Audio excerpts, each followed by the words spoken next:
Hello everyone. आज हम जानेंगे कार्ल मार्क्स की जो थ्योरी ऑफ एलियनेशन है उसके बारे में। मार्क्स की जो थ्योरी ऑफ एलियनेशन है वो बता रही है कि कैसे जो वर्कर है कैपिटलिस्ट सिस्टम में वो किस तरह से एलियनेट हो रहा है डिफरेंट लेवल्स पे।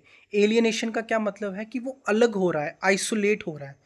अब यहाँ पे वो एक लेवल पे नहीं बताते, वो कहते हैं डिफरेंट लेवल्स पे वो एलियनेट हो रहा है ड्यू टू कैपिटलिस्ट सिस्टम जो है प्रोडक्शन का, मार्केट का, पॉलिटिकल सिस्टम है, जो अलग अलग उसके जो कैपिटलिस्ट स्ट्रक्चर है उसकी वजह से वो एलियनेशन में जा रहा है।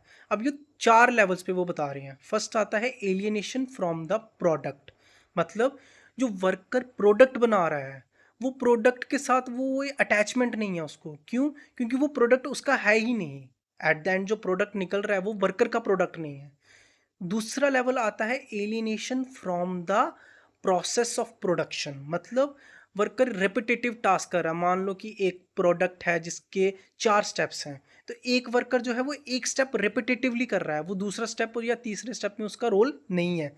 तो मतलब जो प्रोसेस ऑफ प्रोडक्शन है उसमें से भी वो एलियनेशन हो रही है उसकी। क्यों? क्योंकि एक ही टास्क को वो रेपिटेटिवली बार बार परफॉर्म कर रहा है।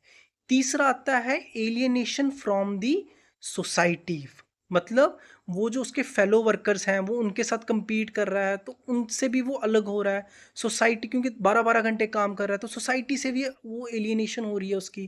तो यहाँ पे फिर alienation from the fellow worker and society. Fourth level पे क्या आती है? फोर्थ आता है फ्रॉम इट्स ओन नेचर, वो एलियनेशन उसकी हो रही है। मतलब इन सब लेवल्स पे भी एलियनेशन हो के क्या हो रहा है कि वो जो उसकी क्रिएटिव जो एपिटाइट है वो ही ख़त्म हो रही है। मतलब वो कुछ क्रिएट कर नहीं रहा, उसको लग रहा है कि मैं जो उसका ह्यूमन नेचर है वो उसको रियलाइज़ नहीं कर पा रहा। तो ये 4 लेवल्स हैं एलियनेशन के अकॉर्डिंग टू कार्ल मार्क्स।